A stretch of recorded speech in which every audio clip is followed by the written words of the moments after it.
Hello, and welcome to Inkwell Remix. Today's video is discussing the 5 best alternative ways to play Lorcana.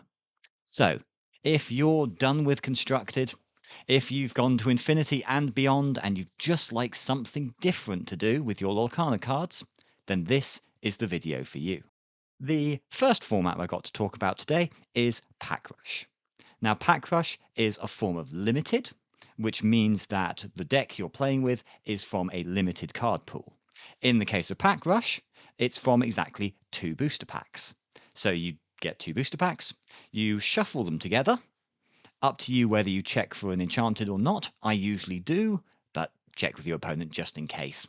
Worst thing, though, would be to play with an enchanted without sleeving it first.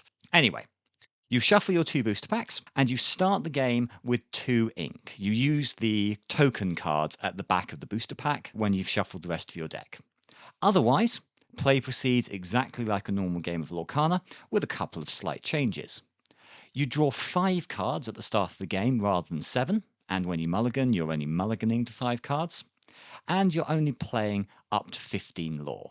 So the idea is that this is a quick, fairly random game where you've got more or less balanced decks, assuming someone doesn't open a bomb legendary, and you play a quick game, have some fun, and it doesn't take more than 10 to 15 minutes at most. Cost about £10 a person. Normally you have to buy the 2 booster packs, but that's it.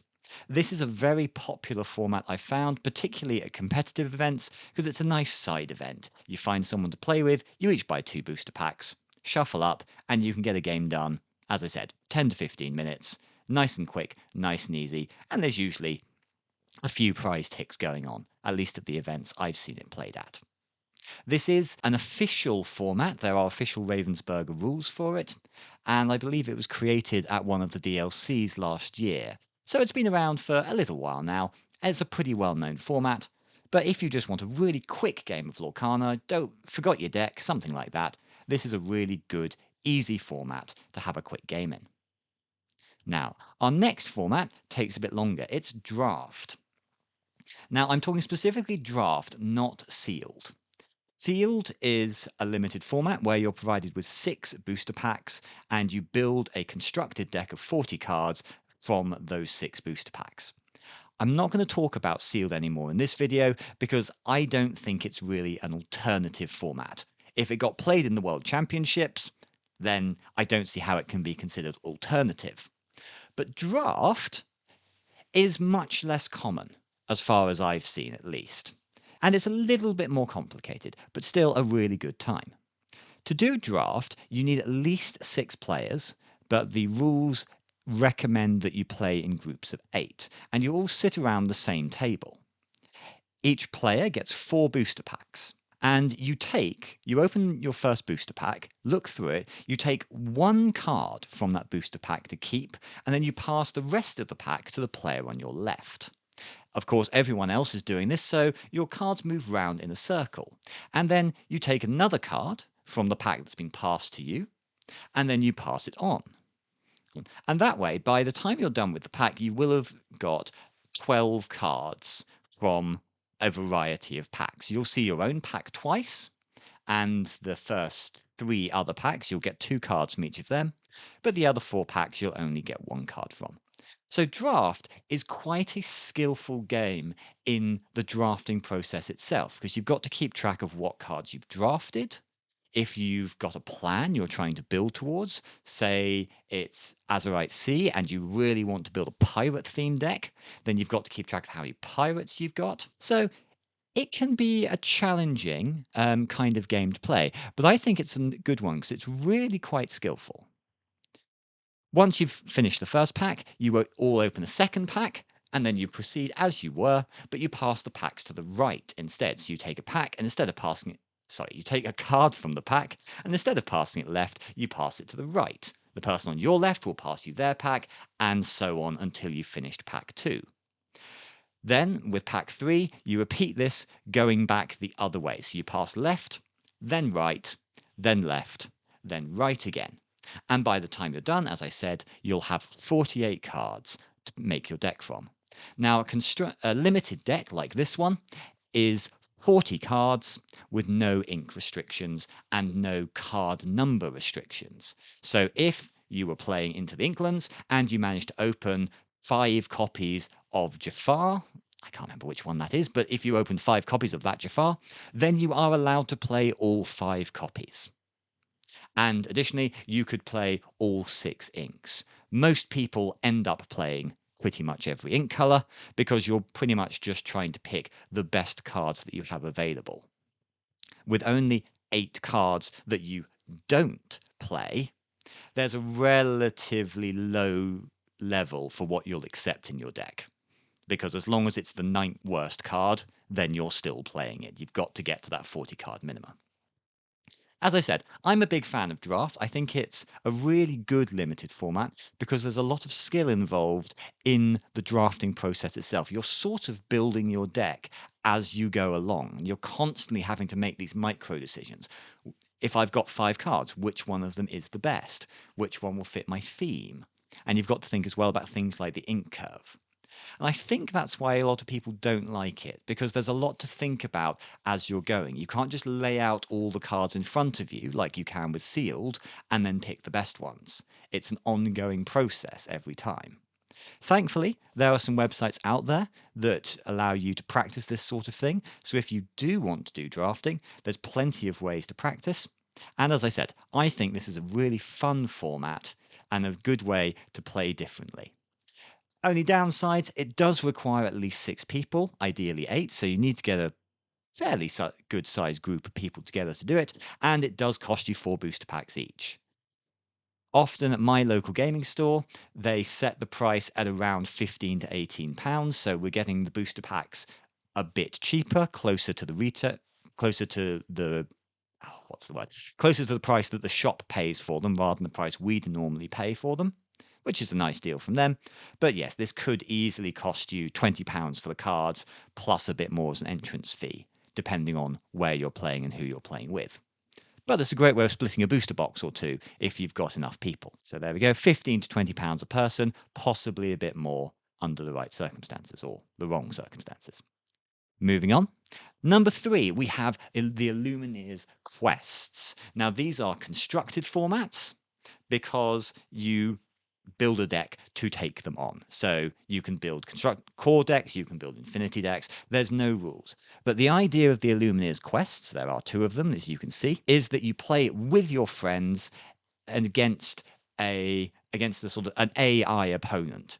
It's more like Pandemic, if you've ever played games like that. The opponent acts in a set way every round, and you can up the difficulty levels depending on the number of players, or just whether you want a larger challenge. Now, the really good thing about the Illumina's Quest is that they are completely self-contained. So the Deep Trouble quest, that's the one on the right with Ursula on it, that one came first, and it came with 2 fully constructed decks, one Ruby Amber deck and one Sapphire Steel deck.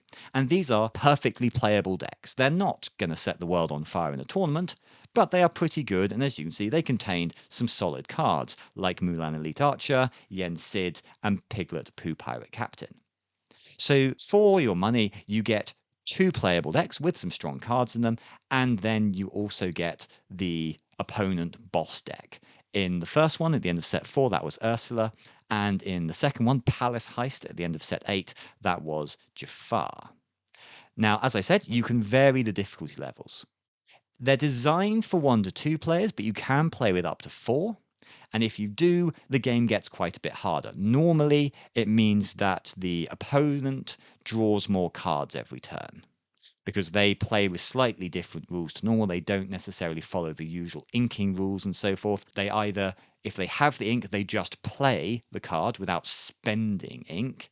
And if they can't play the card, then they will put it in their inkwell and they'll be able to play more next turn. But these are really good, really challenging games. I've beaten Deep Trouble on all 4 difficulty modes, from easy up to extreme, although I did have to build 2 decks specifically to take on Deep Trouble's extreme mode, because it was that challenging. And I confess, I haven't actually beaten Jafar on extreme mode yet. He is that difficult. Hopefully set 11, and Freeze the Vine is going to give us the cards we need because Jafar runs a lot of locations and it's really hard to beat his extreme mode without some good location destruction. The difficulty levels are really good. I've played the easy mode with a couple of 10-year-olds, and they were able to get the hang of it and do really quite well very quickly. And as I said, the extreme modes have challenged me even with custom build decks. So this is a really good way of playing with your friends or by yourself. Lots of variation, lots of customization in terms of difficulty level. I really recommend these products. They come in somewhere between about 30 to 50 pounds. It's worth mentioning that Deep Trouble, the original one, came in packaging but didn't have any boxes or any way of actually organizing the stuff you got once you opened the original box. Whereas Palace Heist, the most recent one, comes in its own box and it's properly divided. It's more like a board game than anything else. You can take the lid off the box, and then all the pieces you need are there inside it in their own deck boxes with their own tokens and so forth, and a nice unfoldable playmat. So Ravensburger did a really good job there of taking a good product with Deep Trouble and really upgrading it with Palace Heist. So if you have a choice between the two, I'd absolutely recommend Palace Heist. It's just a slightly better product. They did the first one and then they made the second one an awful lot better. But yes, this is, I think, a really great way of having a game of Lorcana, playing with your friends rather than against them. Heartily recommended. Right. Now we're getting to my absolute favorite formats. Number 2 is Porcana. And Porcana is a constructed format, so you get to use any card you want. Except that you don't, because in Porcana, you are poor. You are a street rat like Aladdin. You are a thief like Flynn. And you can't afford the really good cards.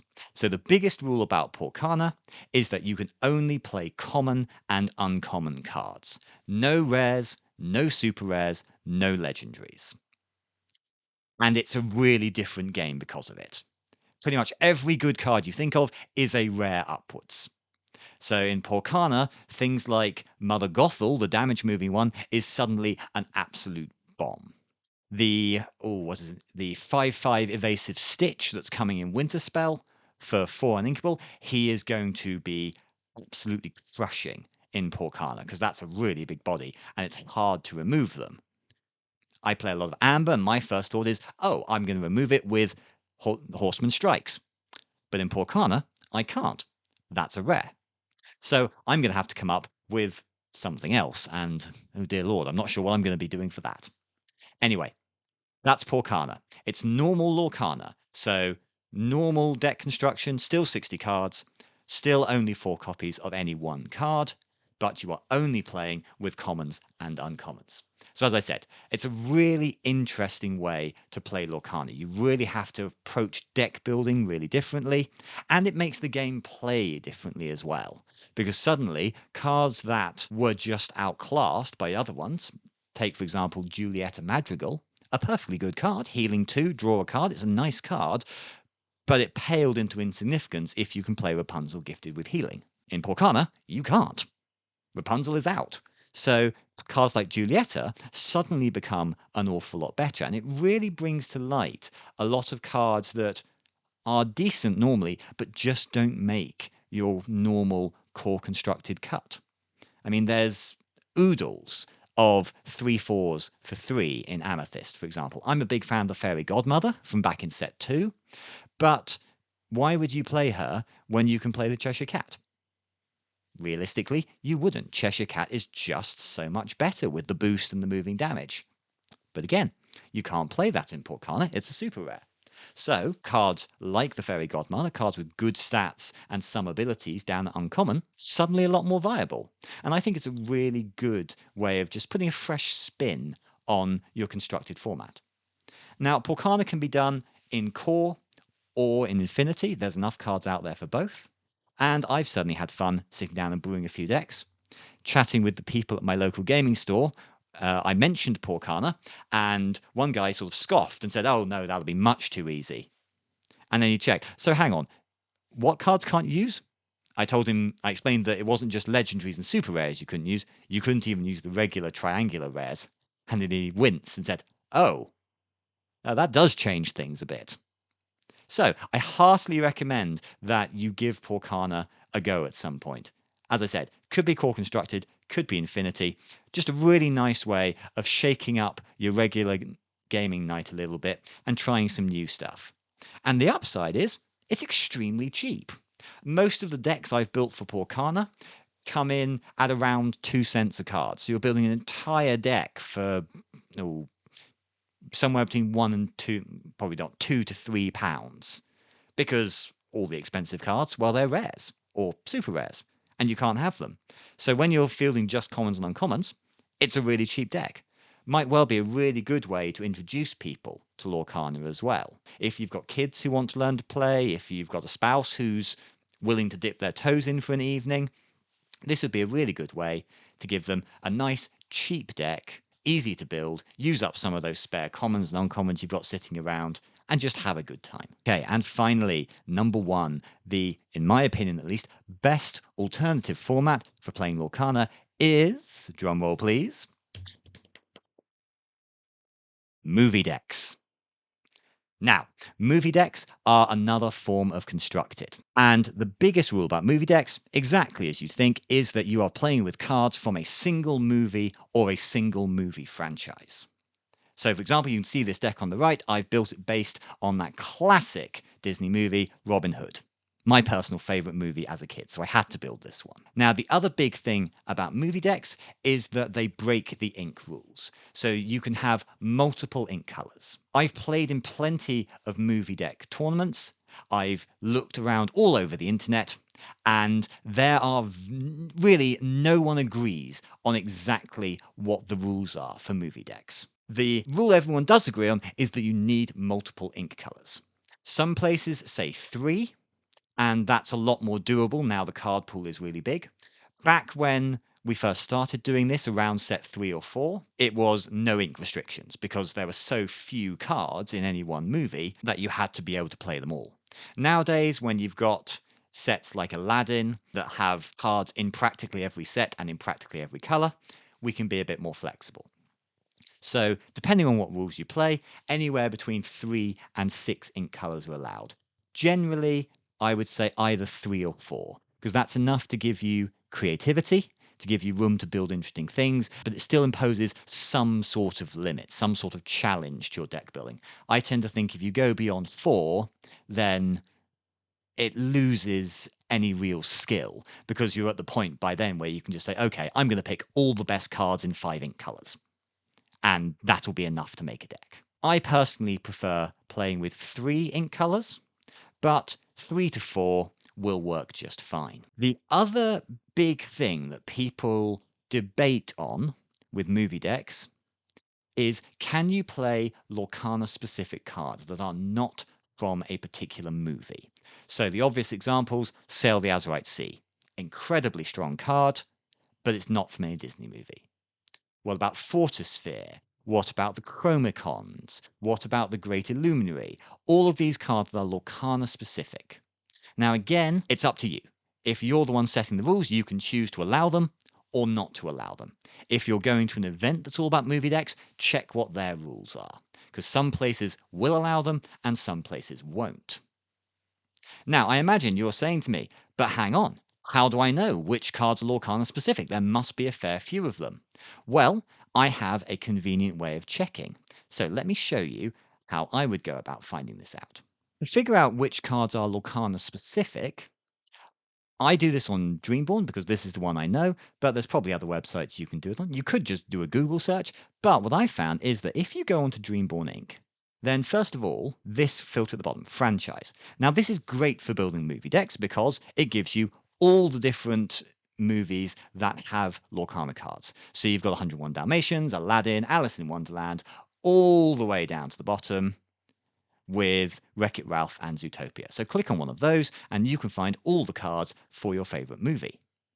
But particularly helpful is this one. There is a Disney Lorcana franchise tag.